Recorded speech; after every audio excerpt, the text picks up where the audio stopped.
What is going on, guys? It is Wrestlelamia here, back with some more news. Join us now as we look at the wildest news stories and rumors you need to know, including a WWE superstar falsely accusing an AEW wrestler of stealing their move, 2 top WWE superstars might be done with WWE, Erik Rowan's touching tribute to Brodie Lee, Triple H wrestling again, and much more. Be sure to subscribe and hit that notification bell for daily wrestling videos, and follow us on Facebook for exclusive lists. Now let's hit the intro and get straight into the first story.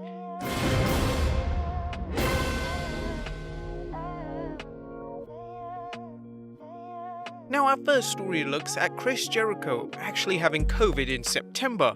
It looks like another AEW star had COVID-19 last September, as Chris Jericho recently revealed he tested positive for the virus. Le Champion interviewed Dr. Alex Patel, a critical care ICU doctor, recently on Talk is Jericho, revealing his own experience. It's interesting because I haven't really told anyone this, but I tested positive maybe back in September. I had 0 symptoms. I had my 10 days in isolation and stayed away from everybody. I didn't have a symptom. I didn't even know I had it. I went and got a test in general and they said I was positive. I was like, really? Are you serious? I didn't have anything. I didn't have a headache, I didn't have a cough, which I guess is a very lucky thing. On top of that, once I did have it, it wasn't a false positive. I took 3 different tests and they're all positive. Now I have the antibodies. Jericho was criticized for performing with his band Fozzy last summer in front of crowds, and Jim Cornette even hijacked Jericho's catchphrase, "a little bit of the bubbly," mocking Chris for spreading a little bit of the Rona.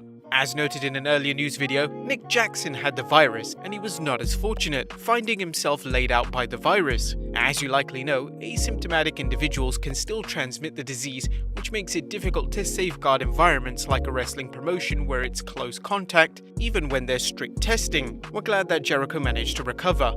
Next up, a WWE superstar falsely accuses the AEW wrestler of stealing a move.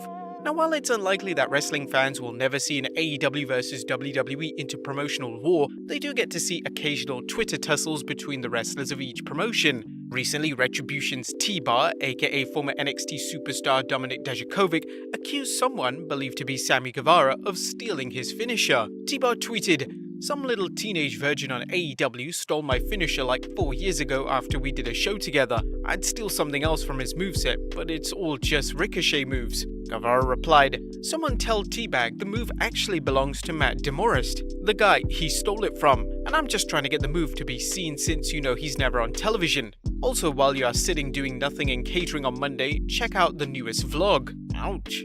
The social media circus was only beginning, however, as Dax Harwood from FTR defended Guevara. "Stole my finisher? My finisher? The guy is an idiot. He's lucky to even be in the business." And T-Bar seemed to be taken aback by Harwood's tweet, saying, "I could never understand what your problem was with me. I was always polite to you, complimented your matches. I think you hated my style. So weird. Hope all is well. You usually seem like a nice enough dude." T-Bar responded by also referencing Sammy Guevara's inappropriate joke about Sasha Banks. "Someone tell Panda Kid I had a singles match on TV last night and I didn't steal the move from some backyarder. I thought of it in a professional wrestling ring with Kill for Nova. Try being creative sometime instead of, I don't know, making jokes about rape." Now T-Bar actually deleted that tweet. Professional wrestlers can be protective of their moves, especially if it's something they've developed or popularized. However, it's almost inevitable that a popular move will be appropriated, or stolen depending on your point of view. It didn't take wrestlers long to start using the move themselves or to create variations on it. But what do you think of T-Bar's accusations? Next up, a top WWE superstar not signed a new contract? Has Matt Riddle signed a new deal with the WWE or not? Well, not too long ago, there were rumors that wrestling's ultimate bro had signed a new deal with the WWE, but now there's speculation he hasn't. This comes after his squash loss to Bobby Lashley on Raw, a lopsided match that saw Riddle tap out to the Almighty's Hurt Lock. Recently, wrestling pundit Brian Alvarez discussed Matt Riddle's situation on the Wrestling Observer Live, saying, "Remember when they offered him a new deal? I don't think he's signed yet. Just want to throw that out there." As we noted in our analysis of the 11th January Raw, this could be a storyline that leads to Riddle training harder to defeat Lashley. On the other hand, it could be a reminder of what happens when a wrestler doesn't sign a new deal with the WWE. What do you guys think? Let us know in the comments down below. Next up, another superstar done with WWE. Now, Matt Riddle isn't the only superstar whose contract may be ending soon. Bryan Alvarez also discussed Ricochet's contract status, speculating that wrestling's The One and Only could be on his way out of the WWE.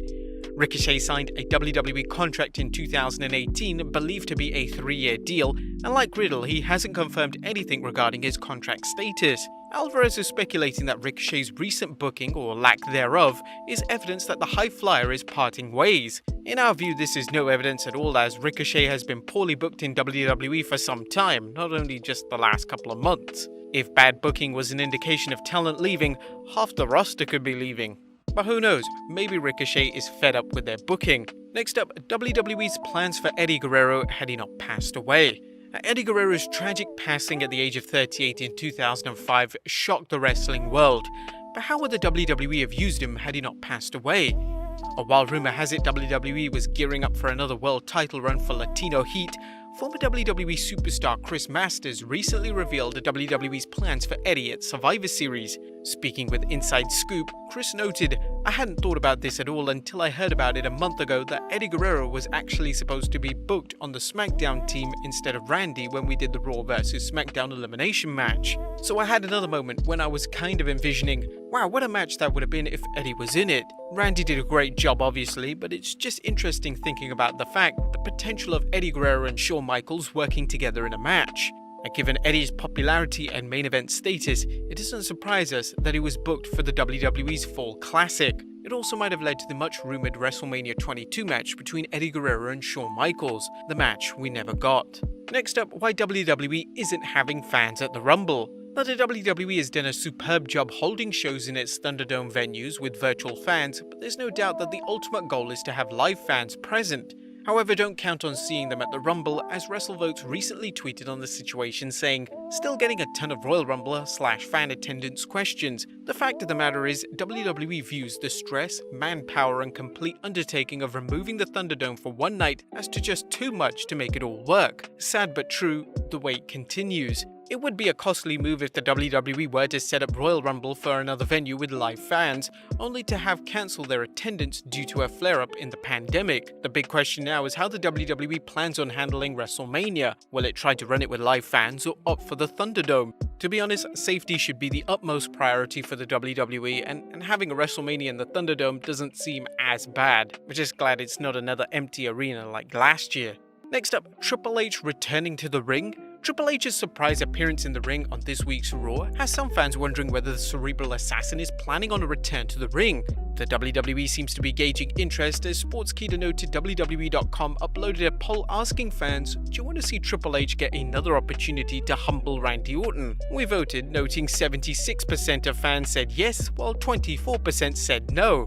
Sadly, there's no option on whether the WWE Universe ever wants to see Goldberg win the title again. The game has teased that his career is winding down, so it's possible we'll see one last match at WrestleMania as he squares off against the Legend Killer. Would you guys like to see these two superstars battle again on the grandest stage of them all? Let us know in the comments down below. And finally, Erik Rowan's touching tribute to Brodie Lee. And last but not least, here's another heartwarming story about a wrestler honouring the recently departed Brodie Lee's memory. Eric Redbeard, who competed as Eric Rowan in the WWE alongside Lee during their time in the Wyatt family and subsequent Bludgeon Brothers tag team, recently tweeted a picture of a tattoo he got honouring Mr. Brodie Lee. The tattoo features a picture of a hammer with the word Bodir, which is Norse for brother. But there you have it, guys, the wildest wrestling news, stories and rumors you need to know. Be sure to leave your comments down below, subscribe if you haven't already, follow us on Instagram and Facebook for exclusive lists, and I'll see you next time with some more wrestling content.